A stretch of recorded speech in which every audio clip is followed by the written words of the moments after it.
Okay, so welcome to Ben's Business Podcast, Dan. Thanks for joining.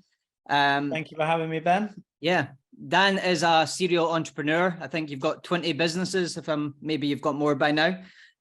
You're a best-selling author of the new book, Karma Credits, and you retired at age 35. I'm doing a quick introduction of you, but I learned about you through Shiv, who's in your board in the property entrepreneur training that you do. Yeah. And Veer Harrier, the brothers. And it was actually Veer who encouraged me to do this interview with you. He says that I would like to hear what you say. So I went and read your books and everything. That's how this ended up happening. So would you like to do a quick introduction of yourself? Yeah, absolutely. So anyone who I've not had the pleasure to meet previously, my name is Daniel Hill. I've been in business for 20 years this year and built small and medium-sized businesses, went into property in 2012. I've started, systemized, scaled, bought and sold about 45 different companies, and they range from small startups, a couple of employees, low costs, high margins, up to national, international, multi-million pound organizations. So wherever the audience are on this spectrum, hopefully I can give them as much value as possible as to where they are. I focus now mainly on investing, angel investing, and on the property side of things, property development. So taking larger buildings and developing them into blocks of flats. Okay. And do you have a bigger vision of like 20 years, like a life sort of vision? I know that's quite a deep first question, but do you have like a sort of next steps? Because I know that you got to a sort of checkpoint of your life, and do you have like something that you're looking at in 20 years? So it's a really good question. I think I'm definitely at the end of a cycle. So whether you believe in things like 5-year plans or more sort of like spiritual woo-woo stuff like 7-year cycles, I'm definitely feel like I'm at the end of I've come to the end of a cycle, and I'm now in like the spring of the next stage of my life. And I would say probably not. I don't have these like grandiose, like I don't want to be a billionaire or at least at the minute, I don't want to be a billionaire. I don't want to be like, I don't want to own 10,000 properties. I don't have any of those big goals.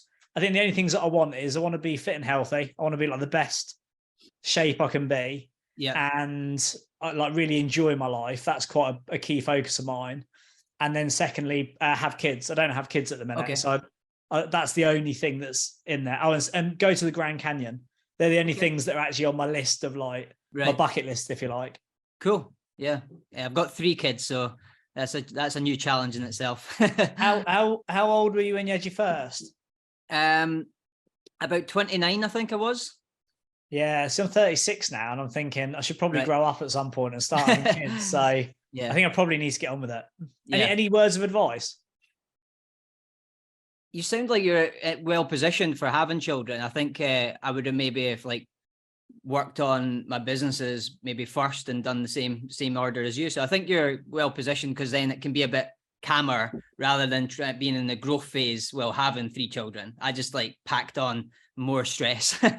So I think that's the trade-off. I think like people, my friends either went and had went to uni or left school and had families, and their kids are now like 7, 8, 9, 10. And now they're sort of starting their careers, if you like. Or some of us, like me, went and did all the business stuff, made your money, set yourself up, and then you've got to sort of go back and go back and have kids. So you can't have your cake and eat it. I'm sure there's no right or wrong way to do it. Yeah, exactly. Like we all have our own sort of plans and that we follow. So what's your 20-year plan? My 20-year plan,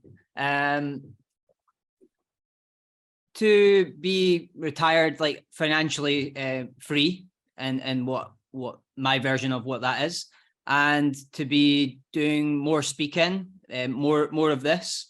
This is my passion, like discussing ideas, and even moving in towards like a political area, slightly different from the original political way that things are done. So start to change the way that rules and laws are set, so sort of to break the rules and reset Nice. things. So yeah, that's a bigger goal. Yeah, good for you. I like the sound of that. I do sometimes get frustrated with politics and economics and stuff like that. And I think, do you know what? I'd love to just grab it by the whatevers and give it a shake. But Yeah, equally, you appreciate that the road, like if it was that easy, someone would have cracked it by now. I'm sure Yeah. behind the scenes, it's an absolute nightmare. So yeah. I'll So probably yeah, stay doing my own thing for a bit. yeah, that's a long-term thing though, so it's not an easy one. Good. So you've got this phrase you use, life by design. Could you explain what that is to people?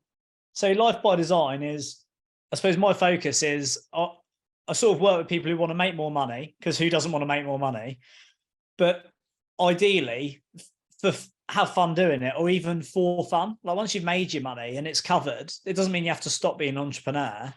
And equally, on that journey to get there, it's hard work. It's it's a huge trade-off, but it doesn't have to be like really painful. And also like there's loads of phases of being an entrepreneur and being an investor and wealth creation.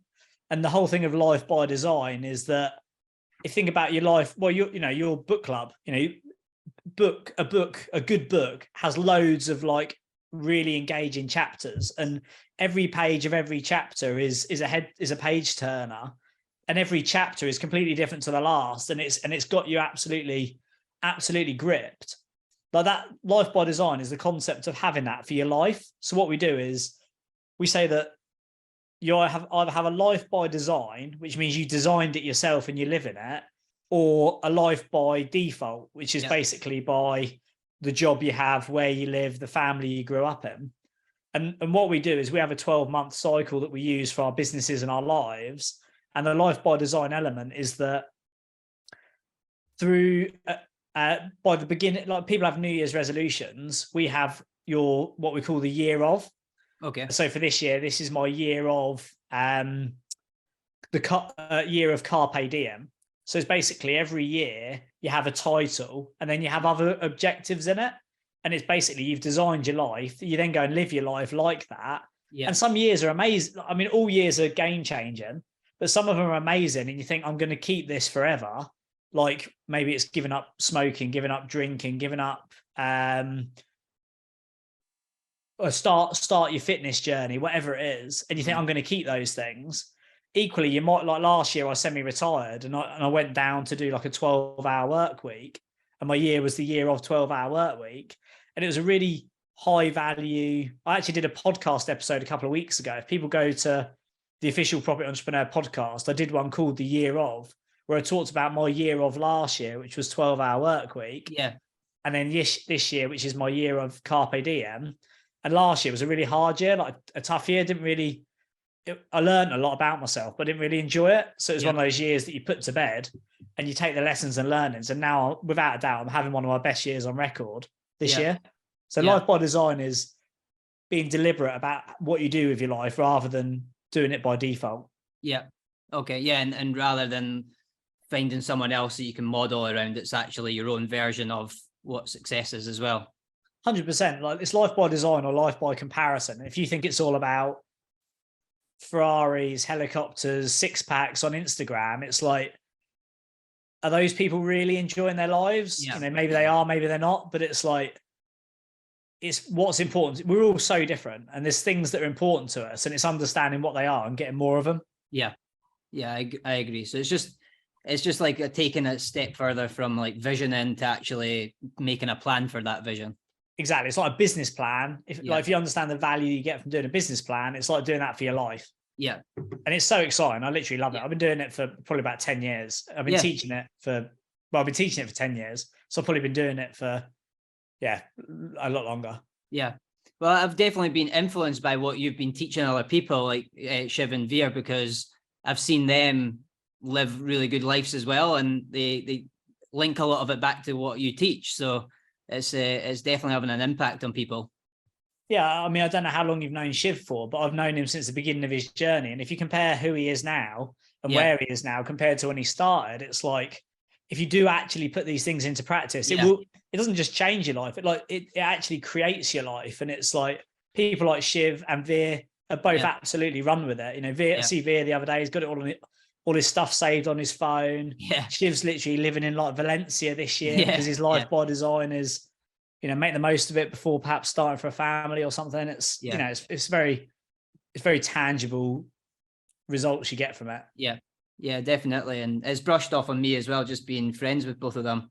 Good man. So what would you say your year of is for this year? Like, if you think, if I was to say to you, this year is all about, like, what is it for you? Consistency.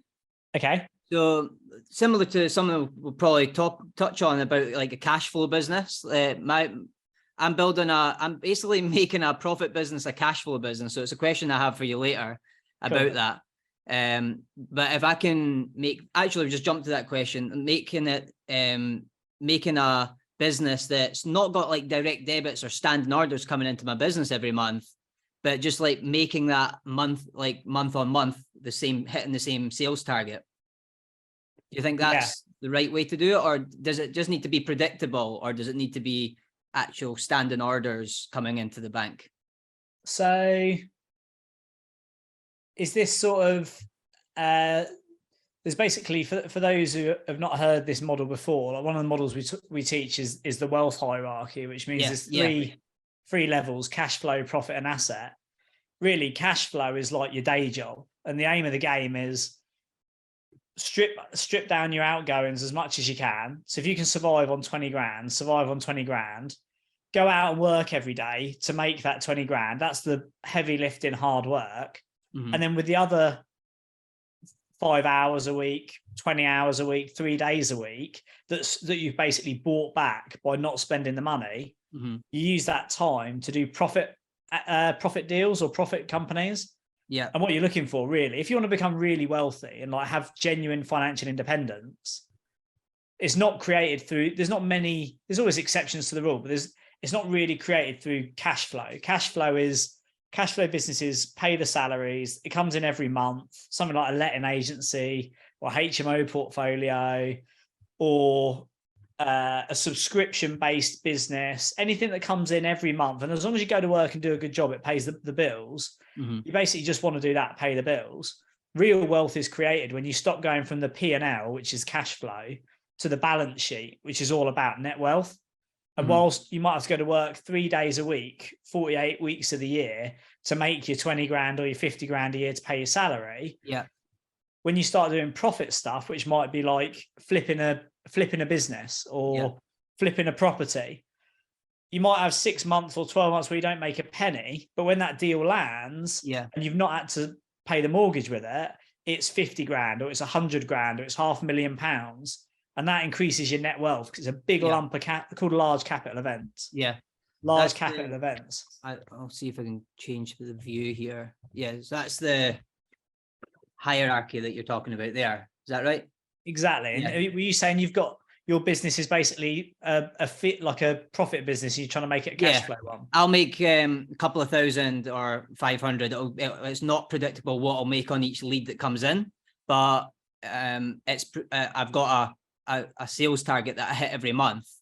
So I'm hitting that quite consistent, like the last 3 months consistently.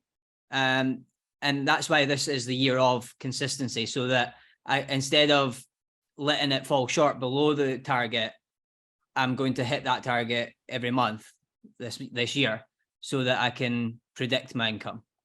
Cool. Yeah. And that's probably, that business sounds like somewhere between a cash flow and a profit business. Because if you're making new sales every month and that pays for the cash flow and it is consistent, there's a lot of demand. It's probably bashing that square peg into that round hole and making it work. Yeah. Really, it's like whatever you're doing, if you could add a repeat, let's say, for example, I think you said you do house clearances, do you? Yeah. Yeah. So like at the minute, you're probably relying every month on getting 20 new clients, which is sort of profit. But if you could get, this may or may not be a thing in the industry, but as to illustrate, if you could get contracts with probate lawyers or auction houses or insolvency practitioners, and rather than them pay you £1,000 a house, they pay you £500 a house, but they sign a contract for 12 months and they pay for £6 a month every month for 12 months. Yeah. it sort of smooths that out and gives it that consistency. Do you know what I mean? Like, yeah, that makes sense. So but having sort of commercial contracts with people. yeah, it's just the idea is that it comes in without fail. Like, Yeah, if a business is a profit business, it's basically feast or famine. So like a development company, if you're building houses and selling them, in a 2-year cycle, you might have 1 quarter where you make £1 million profit. yeah, But for the other 5 quarters, you've not made a penny. So you're racking up debt, you're yeah. living off the overdraft. And then, yeah, the money you make pays off that debt. And then the rest of it goes towards the next 2 seconds. 12. Someone's at my office door knocking. Yeah, go get it.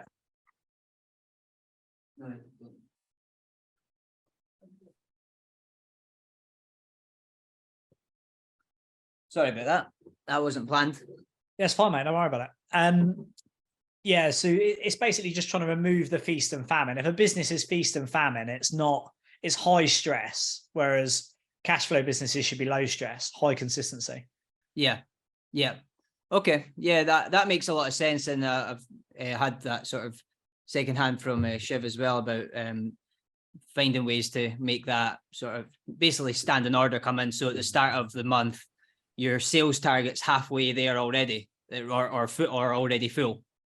Exactly. Yeah, It's like a portfolio. If you had 100 houses, you might have 20 leave every month that you've got to get let again. But the other 80 are paying the overheads, paying the mortgage. It's that sort of thing, really. Yeah, yeah. Okay. And I've watched a couple of interviews before this one just to prepare. And you talked about being in other industries before getting into property. What were those industries, and like how did you make your first 50 to 100K? Yeah, so I actually started in property as a kid. So like at 15, well, at 14, I started my first business. So I had a mobile disco company. Okay. Doing like weddings, birthdays, school discos, whatever you want. If there's music to be played and lights to turn on, I did that. And then simultaneous to that, I went to work on the buildings. I was like a labourer, a roofer, a dry liner, just all the really heavy lifting jobs but really well paid. So I did that. Then I went to uni, and then I started, while I was at university, I had an events company where we used to take students to Amsterdam every quarter. Did that for about 4 years. Then we got a 5-year ban from P&O ferries, so we had to cancel that business. I then had a sort of not necessarily manufacturing, but like customized clothing company. We then turned that into a retail company, and we had a few shops around the Nottingham University campuses. Ran that for a few years, and then came into property in 2012. Probably first like 50 or 100K would have been, when we talk about cash flow and profit, when we took over the university, the first 100K year that we had, that would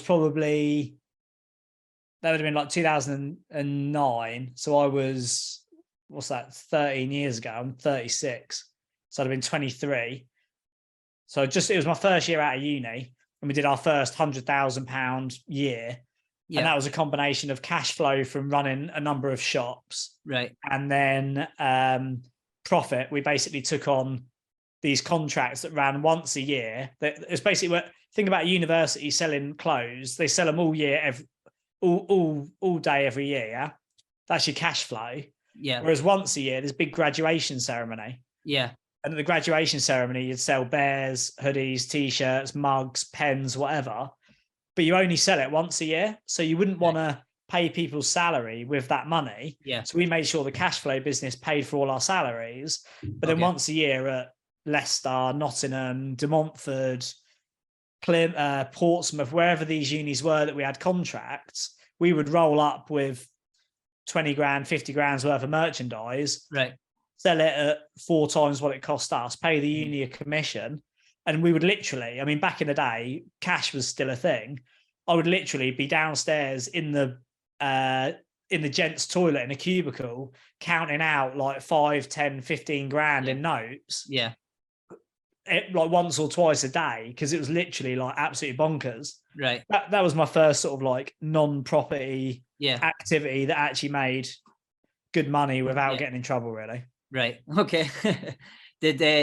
Was there any point when you had multiple businesses at that time, or did you go from one of those industries to the next? Yeah, so I mean, I've sort of either sold businesses along the way, or I've delegated them so they run by other people. So like Pulse Discos, which is 14, 20, it's 22 years old this year. That was my first ever business. It's still going today. Okay. So like a friend of mine runs it. It's still going, but I don't have any interest in it, like any ownership in it. And then I've always got a few, I think at the minute, I don't know how many companies I own at the minute, but I'm actively involved in like maybe one or two, maybe Property Entrepreneur, which is our training company, and our Portfolio Builder, which is our development company. Yeah. Those two businesses I'm sort of like actively involved in. Yeah. And all the other ones I'm mainly like non-exec. So we're just building a portfolio of private schools at the moment. So I started buying private schools. Right. I don't, apart from paying for them, I don't have any day-to-day operation on them.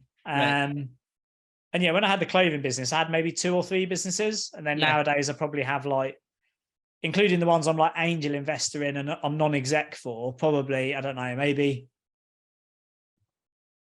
somewhere between 20 and 30, probably like 20, 25, maybe something like that. Yeah. Okay. So yeah, as long as you've got the people running them, they run and find themselves. Yeah. As long as you know what you're getting in for. Like if I'm a non-exec, I know that I'm doing a board meeting once a month and that's it. Whereas if I'm starting a new company, well, I don't tend to do that anymore. But if I was starting a company, you got to appreciate that if you can only really have 1 or 2 companies you run in, you can't have 30. Unless, I mean, even Elon Musk's only got maybe 4 that he's actively involved in. The rest, is sort of an advisor or an investor or non-exec. Yeah. Okay. And has there ever been a time when you've struggled to earn income, or have you always just been like a high achiever and found business easy? So it's a really good question. I would say there's definitely been periods where, I suppose it depends what your definition of making money is. If it's like surviving and paying the mortgage, like I've never missed payroll once. I've never not paid my mortgage. I've never had that I've never had that issue. Yeah. If it's making money as in like having a company that consistently makes tens of thousands or hundreds of thousands of pounds a year, yeah, absolutely. I've had companies that have probably never ever made a sizable amount of profit. I've got other companies that will make £250,000 profit in a month, and they don't have any employees. So it's like that sort of comes with experience and wisdom and like connection. Mm-hmm. If you, in the like woo-woo sort of world, the like spirituality world, where people talk about souls and like how old your soul is, and normally a young soul finds everything really challenging and really hard. Right. Yeah. And like doing anything like paying the bills can be quite difficult. Whereas an old soul is always surrounded by abundance. Like it doesn't matter where you find yourself. You've normally got a couple of quid in the bank. People want to help you out. An opportunity presents itself. And I'd say definitely my life has been more like that. I definitely wouldn't say it's been easy, but I think that's part of it. It's like, I'll do anything. Like I'd empty the bins. If the world ended tomorrow and the only job that was going was emptying the bins, I'd be the best bin empty. I'd be the quickest. I'd clean it for you as well. I'd get a few mates to come do it with me. Like, I don't really care what the work is. I just like working, I think. Yeah. And I've done some crap jobs, like really crap jobs. But yeah, I've never struggled to make money. Yeah. Yeah. That's interesting. Yeah. It's just like, that follows on to the question. Do you think that anyone can do what you've done up to now? Like, do you think it's in everyone, or do you think there's certain people that they're not built for it, even following your strategies that you teach? So one of my sort of mantras is success and failure are very predictable. And it's like, genuinely, I can see in binary terms, black and white, if a business or an individual is going to be successful based on what the plan is and what they're doing. Yeah. So it's like, it's highly predictable. It's not like there's a secret sauce. However, there's so many things that you need to align in order for it to work, like a gyroscope, in order for it to be balanced and it to work effectively. There's so many things. And I've been doing, like I said, I've been doing this 20 years this year, and I still struggle with things like energy levels, motivation, risk and reward balance. Like, I can understand why some people are better suited to being employees. Yeah. They go to work, have your own challenges in your job, but that's the cap of it. Yeah. When you start to go up to the higher levels, you really do need to have an appetite for risk, an appreciation for risk, a mindset that can handle it. You know, I'm a very, I think it's probably come with maturity, but I'm a very stoic person. Like, the worst thing can happen, and I'm still, I wouldn't say I don't care. It's like the whole thing of like, care but don't worry. I'm like very laissez-faire with it. Like, the world will be ending and everyone around you's falling to pieces, and I'm just like, okay, cool. Yeah. So we've lost 100 grand on that or whatever. Okay, right. So what's the plan? Where are we going? I think it's like, I think it would be unfair to say anyone can do it. I would say it's for somebody who wants to do it, like, really not just says, yeah, I want to go and, you know, build a 10 million pound portfolio. For somebody who really wants to do it and has got the raw burning desire, I think it's absolutely possible. There's no secret formula. Well, there is a secret formula. It is the blueprint that we teach. If you follow that blueprint, whether you want to make your first million or scale up and be an empire builder or lose weight, whatever, the blueprint is there. But the execution comes down to the person. It's like, how well can you execute? And you'll know people. You'll have friends or family who, when they say they're going to do something, you know that the outcome's inevitable. They're going to go and do it. They're going to win the medal. They're going to do it. Also, you'll know other people who say, I'm going to give up smoking. I'm going to do a diet.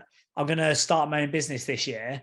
And you see them a month later, a year later, a decade later, and they've still got a fag in their mouth. They're still doing the job they hate. It's like, you used Shiv as an example. Like, he's probably someone who came to you, but you had that burning desire that some people maybe they're a wee bit further away from taking the actions that Shiv would have taken. Yeah, and when you break it down and understand about things like profiling, certain profiles are more likely to make it than others.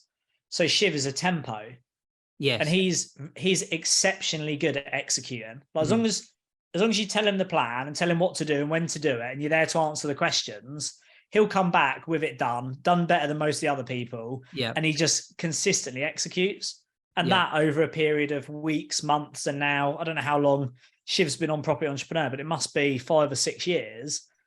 You do that over 5 or 6 years, and it turns into living in Valencia, making X amount of hundreds of thousands a year. It's like success and failure are very predictable. And he's a very good example of someone that is exceptional at executing. That's his genius, is to execute. Exactly. It's like tempo. And you're a steel, is that right? I'm a creative mechanic. Okay, so mechanic. At the top you got dynamo, and at the side you got steel. I'm like halfway between the two. So I'm very creative, but I also can sort of put things into place. Okay. Yeah, because I think, like, with your titles and things on the podcast, I can see that creator side in you as well, that you come up with these phrases. Yeah, definitely. It's very, as I'm getting older, it's definitely dampening, but that is my sort of, is the creative thing, dynamic, problem solving, really. Like, pulling things out of nowhere, that I could do that all day long. And if you're leaning to like the more sort of steel introverted side, I guess that you had to work on the right hand side, which is the blaze, which is like extroverted and being a public speaker. So, like, how did you find that? Like, was that any trouble for you to become more like outwardly, or was that it was horrendous? Right. Yeah.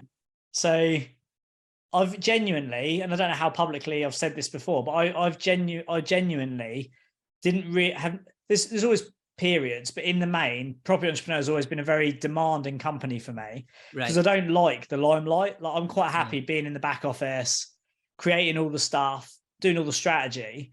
The idea of being like, I'm introverted, so I get my energy from being on my own. Like, I'm literally home alone this week, and I'm in my element. I'm doing my own thing, you know, etc. Whereas if I'm at an event for 3 days and everyone wants to talk to you and you're on stage and you're performing, it takes a lot. It introverted and extroverted basically means to being with people give you energy or take it. And for me, I get my energy being on my own, whereas someone like Adam or Josh, who hosts Profit Entrepreneur, right, they would get their energy from being with other people.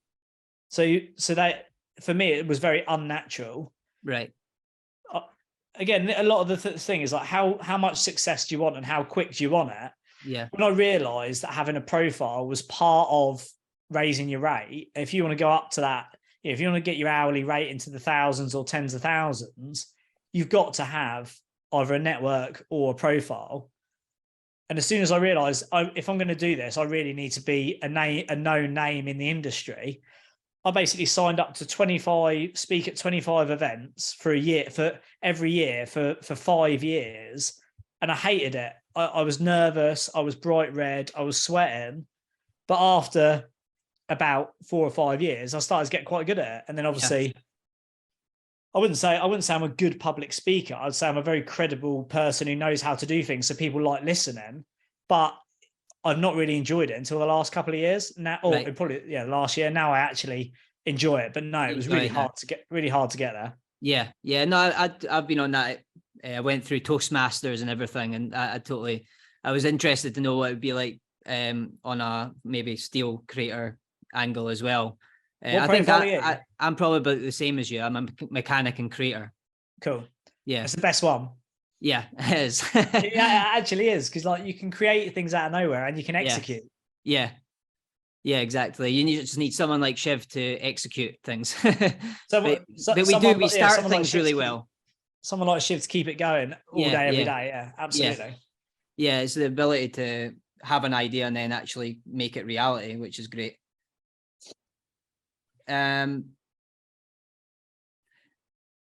Probably covered that. So yeah, I just want to talk about the book now. I've Excellent. kind of going through it for the second time, and I create my own table of contents on books. So sorry for writing on your book, but that's cool. I'm glad you spent some time on it. Yeah.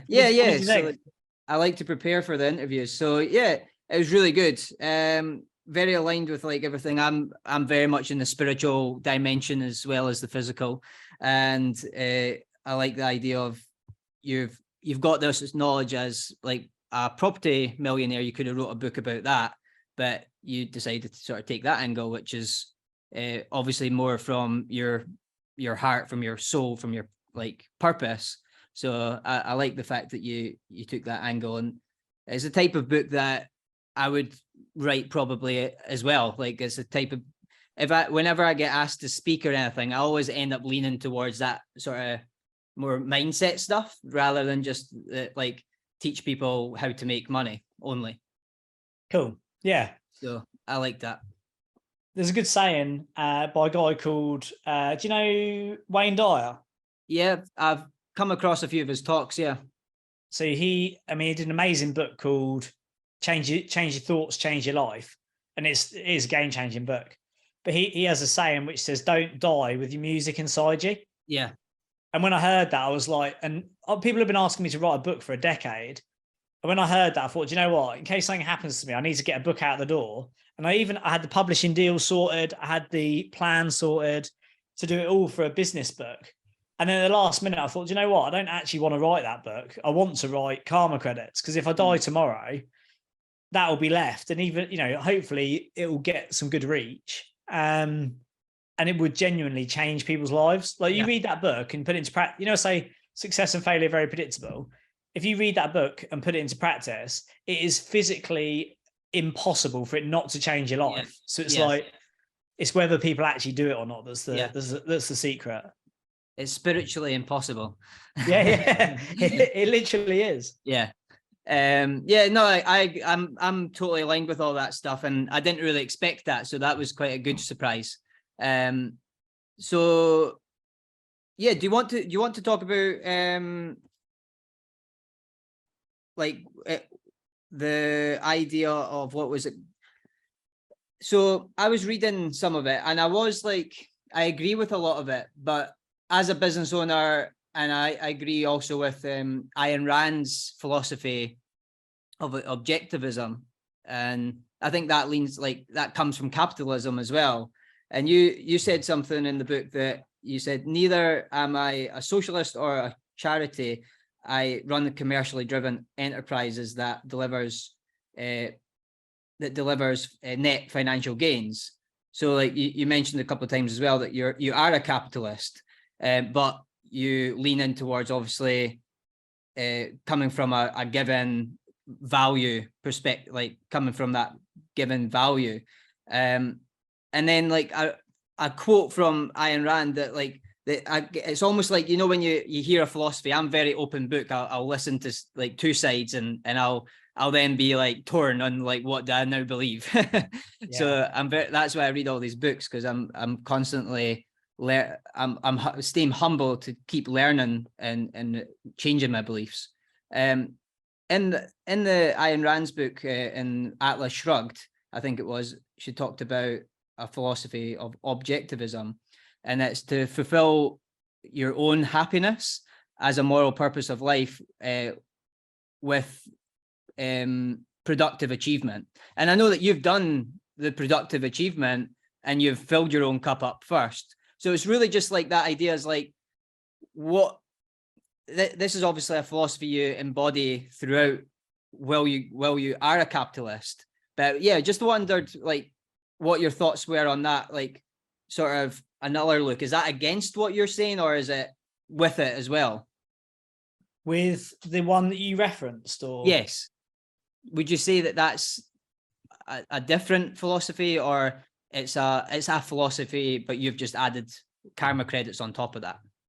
I think I'm not familiar with it. So I think my interpretation of it is my concept of karma credits, which is something that I've practiced all the way through my journey. Like I can even think back to when I was 13, 14, like, or even when I had my first job when I was about 9, just the way that I go about things is in a, what people might think as like a selfless approach, in that I'm always going above and beyond. I'll always try and help others. Yeah. I'll always play the long game. I'll always leave a bit on the table for everyone else. Like I'm playing the long game, but it's not necessarily like a selfless charitable act. Yes. It's like, it's fulfilling because it makes me happy. Right. So like some of the stories in the book, I talk about the taxi that drove into the back of me.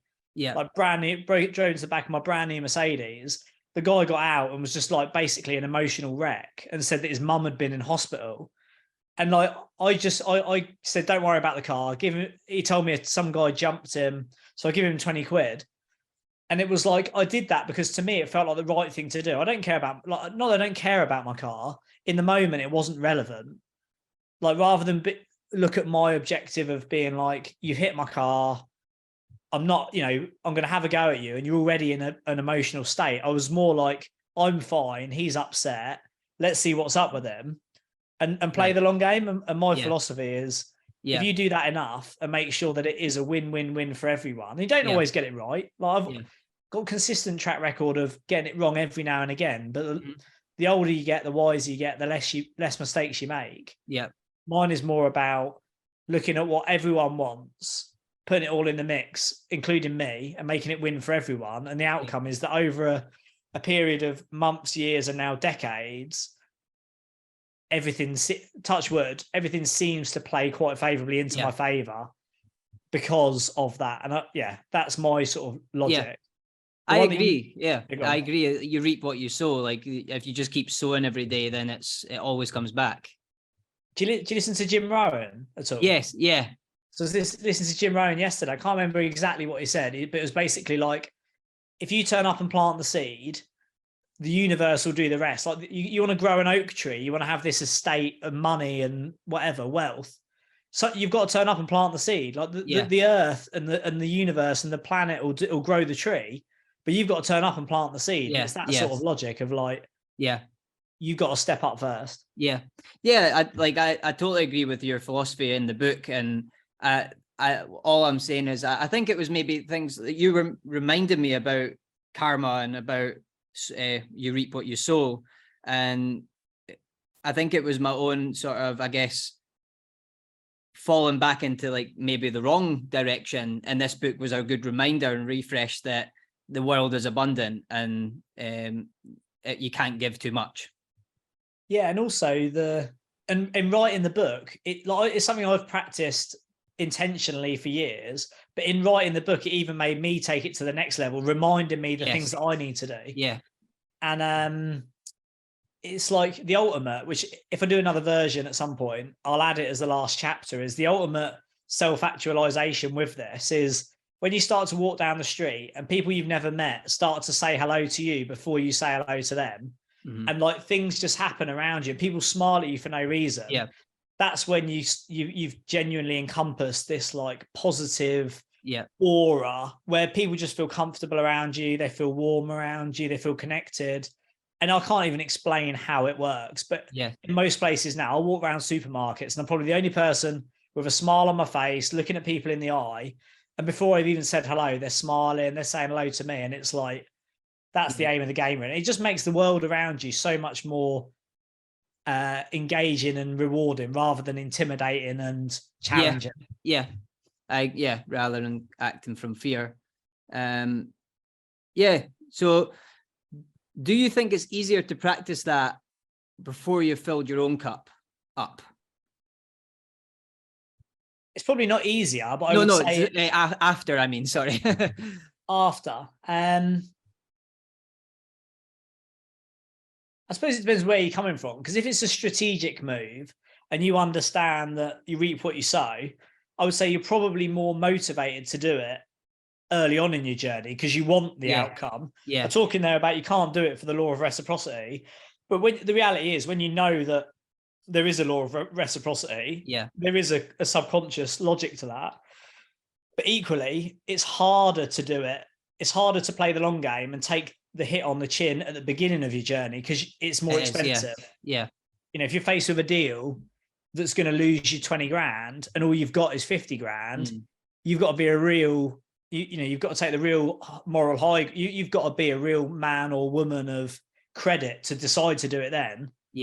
Doing it now where, if at the other end of your journey where you got loads of money and actually it doesn't matter, maybe logically it's easier, but I would say it's never once because I believe in it so much. I would never break the law. I like as in challenge it.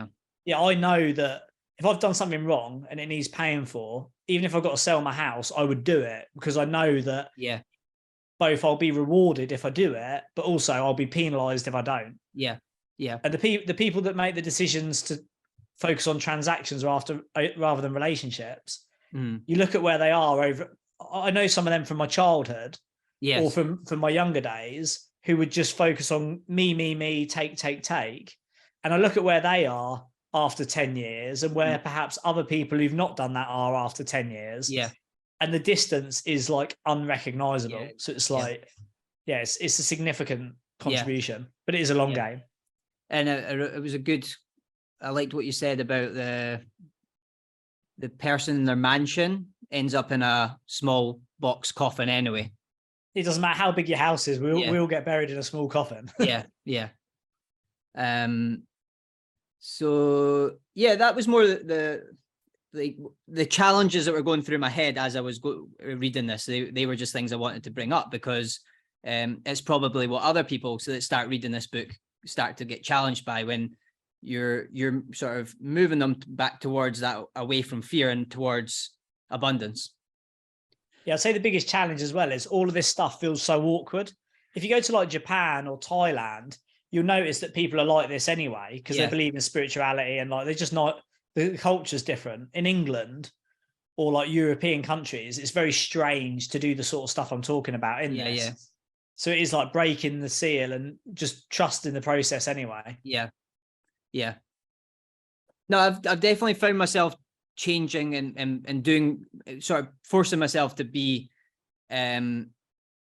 more given. For example, the simple things like walking through a door, charging through the door myself versus being conscious of when I'm walking through that door and going, actually, I'll just let this person through so that I get a karma credit. Exactly. And it makes you feel good, right? It does.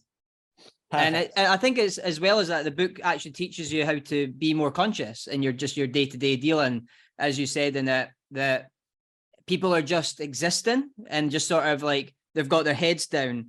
This book has actually helped me like lift my head up and see what I'm doing as well and how I'm playing a part in the world. And it's embarrassing. Like, I've done some podcast episodes around self-awareness. If you want to see how bad it is, you just tune in next time you're at the airport. Like, nobody has any self-awareness. They're all walking into each other. They're like, it's exhausting to see. Yeah. But have you noticed where you've done something yet, got a karma credit, and then got a return or a benefit from it? Or where you've done something apart from holding the door, that's made you feel good, or it's changed the direction of something? Yeah, I've not seen a direct impact, but that's basically part of playing the long game. There's not an example I can give you right now, but cool. Yeah, I agree with it, and I know that it works. So moving on, I've got a couple other questions. I know we've only got a few minutes left, so these are quick fire questions that I wanted to ask you. Go for it. So what's best, like, for your first hire? Should you hire first question is, what's the best first hire? And then the second question is, a freelancer or an employee? Cool. So there's only 3 types of workload in the business. You've got drive in the business, you've got deliver in the business, and you've got the detail in the business. You don't want to go from 1 to 2. You want to go from 1 to 3. And it's like looking at, where are you? Most entrepreneurs are the driver of the business. You then want to bring in someone to deliver it, that's to take over the day-to-day front end customer facing. And then detail is get somebody in to do your books, your admin, booking your hotels, paperwork, that sort of thing. And then as far as like PAY, like paid or freelanced, it all just comes down to like how you fund it. So if you're organically growing, probably just get a PA or an admin assistant on a hourly pay as you go. Because if it's your first business, you're probably quite nervous about recruitment, and you've only just started making enough money for yourself. The idea of now giving that money to somebody else is quite daunting. But once you get used to it, like, it becomes addictive, and you realize that when you see your team as an investment, not an expense, things will scale up real quickly. And during that period, they'll probably be more like employees. In the early days, pay as you go, hourly rate, especially nowadays, VAs, PAs, EAs, anything like that, just to get your confidence up and keep your fixed cost low, is probably a savvy way to go. Yeah. Okay. So what is the recommended first hire if it was like a freelancer? Well, I'm a big advocate of PAs. Like, if you think minimum wage is probably something like £10 an hour now, any job, there's so many jobs that can be done for less than £10 an hour. As soon as your hourly rate is more than £10 an hour, you should have a PA, an army of VAs, and just get rid of that highly functional stuff. And there's a good podcast episode on the Property Entrepreneur podcast called The Task Triangle. Yeah. Once you listen to that and you understand how that works, I mean, one of our board members rebuilt their whole business based on it. And it's understanding that your input to a task should be the top. That's it. The rest of the triangle should be done by other people. But listen to the podcast, that'll explain it. Yeah. Okay. And any recommended places to hire? For like freelancers, either Indeed, although that's more of a traditional employed role, or People Per Hour, right? Elance. Yeah. Okay. That sort of place, really. And then you get some like online platforms that will recruit people for you. For those roles, I probably wouldn't use a company though. I would use an individual. Right. Okay. And it was just jumping back to that hierarchy of like the cash flow, profit, and then assets. You talked about a holding company in one of your podcasts. So like, I have a thing called a financial freedom fund. So I would be better to put my income up into a holding company. So like, the holding company would be like the financial freedom fund, so that we would be used to buy the assets. Is that right? Yeah. So basically, the logic is you want to work for 10 years, 20 years, make your money, and then you want to get to a point where you're financially independent, where the money, it's called living off the steam. Again, there's another podcast episode that I recorded called Living Off the Steam. Yeah. People go and listen to that. The concept is you invest all your money in these assets and then they'll return 6 or 8% a year. And you want to live off the 6 or 8% a year that comes off your assets. Yeah. So basically you have all your noisy, your clearance company, your noisy stuff going on. And then the 28th of each month, you pay your money up to the financial fortress, which is basically a holding company at the top. And then what you do is you use the funds in there to buy low risk, low return assets. And the aim of the game is not to complete the game. People think they're going to run a company for 20 years, 30 years, and then sell it for 10 million quid. The aim of the game is not completing the game. And the aim of the game is staying in the game. Basically, the 28th of every month, your salary is paid, your overheads are paid, but then one transaction from every company goes up to your financial fortress. And it might be 80 quid a month, or it might be 20 grand a month.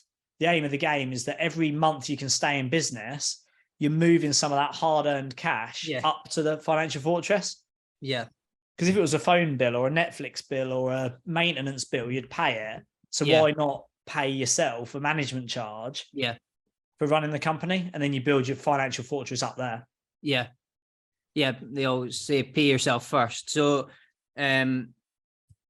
what's the next steps when you have that in place? Like when you have the cash flow coming in, do you go and buy, for example, a property to flip with your own cash, or do you use other people's money while you're doing building this cash flow business? So there's 10 layers to it. Again, all of this stuff is free. You can literally go to the podcast, listen to it. There's an episode called 10 Layers of Wealth. Yeah. And what you do is you start off at that beginning when you're making your cash flow, paying the bills, and then you work your way up step by step through the layers. And that is what you would do. And it depends. What you want to get to is what's called a 60-second strategy. And it means that in 60 seconds, you can explain to me what your wealth creation strategy is. Like I could explain mine to you in 60 seconds, and that would tell you exactly what you're doing all day. It's the only game in town, basically. Although you're going to work and, although you're running your book club and running the clearance company and you've got all these other interests. Yeah. That's just the day job. The reason you're doing all of that is because of the 60-second strategy. And that's the only game in town, really. All the rest of it is just the fun that comes with it. Yeah. Right. Okay. What would be I know we talked about hiring a PA. What would be some other steps on scaling a business? First one would be don't build businesses that don't make money.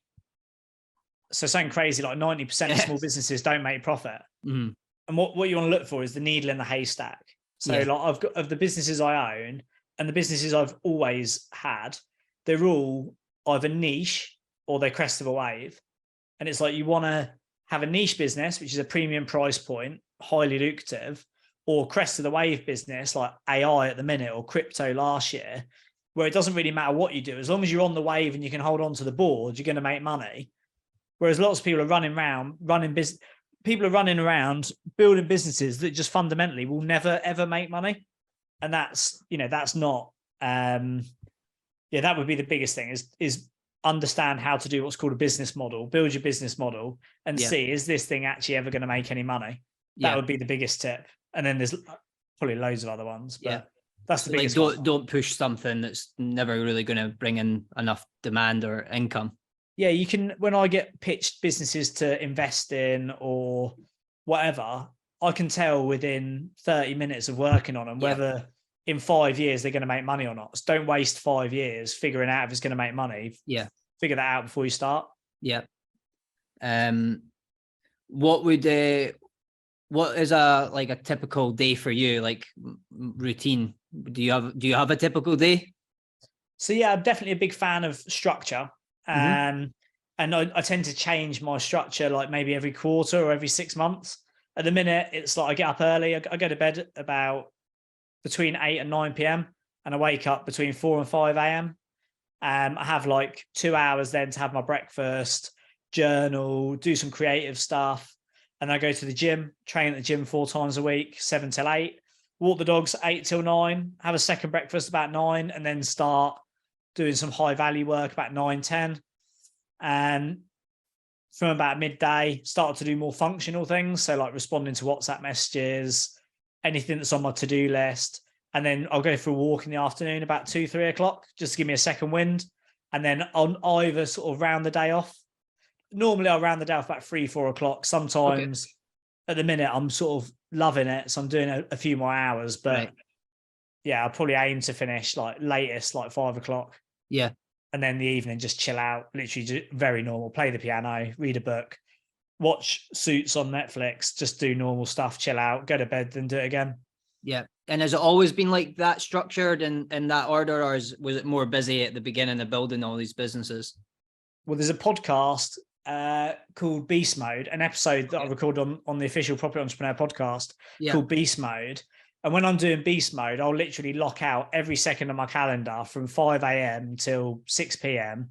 And it's literally like ultimate productivity. I don't tend to do that anymore, but when I was in my sort of growth phase, I would work. I mean, back in the day, I'd work 7 days a week. At university, I'd party with my friends on a Friday night, go out clubbing till 4 a.m, and I'd be back in the office at 8:30, 9 in with a stinking hangover, doing anything I could just to get stuff off the desk. So I try not to work as hard. I would say I probably am a workaholic, but in a bad way. Like I'm addicted to work. So I now try to work less. But like the objective thing you said about, I enjoy work. It makes me feel purposeful. Like I don't think there's anything wrong with work if you love it. Yeah, if you're happy, exactly. Like a nice meal. If you love it, eat it, but don't stuff your face because it'll make you sick. And you said that work ethic is your weakness. That was sort of what you were explaining there. Probably not all work ethic. Probably my sort of appetite control or self-control is my issue. Yeah. No, sorry. I had a more thing from another podcast I listened to that you said work ethic is your weakness. And it's because you've worked up to this point where you're at today, because now it's about working smarter. Oh, yeah. Sorry, yeah. No, you're absolutely right. That's all about like levels, yeah. If it feels like hard work for me now, I'm actually doing the wrong thing. That should be my team doing it. I should be like cutting deals, raising finance, doing strategic problem solving, not turning up and doing a 12-hour heavy lifting session. So yes, sorry, you're absolutely right. Yeah, I need to stop that sort of stuff. And is there anything you've done wrong or regret in your journey? I think there's always like relationships that have not gone the way you want them to do, like personally and professionally. But I wouldn't say regret them. Like, I had a conversation with a friend who I don't think really appreciated what I was saying. I think they thought like I was saying it as in I don't care. It's more like there's a good quote which says, I don't lose, I either win or I learn. Mm-hmm. And I don't look at anything in my life, like even like personal relationships, professional relationships, they've all now in the main come good. I don't regret them. Obviously, if I could go back and change them without anything else changing, I probably would. But I just feel like it's part of life. I feel like life's about learning. It's about wisdom. You can't have wisdom without, you can't have wisdom without those things that don't work, really. So I don't think so. Not really. I mean, even losing money, I don't regret it. It's just like I'm not attached to the outcome quite often. So no real regrets. Not in that, not in a work capacity. No regrets. Yeah.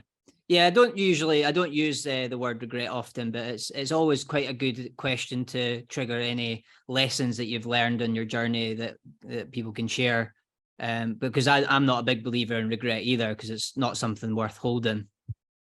Yeah, I think the whole relationships over transactions is the big one. Whenever I've chosen a transaction over a relationship, it's normally ended badly. And like that's a piece of wisdom where if it's a relationship worth maintaining at all costs, it goes top of the pile, not the bottom.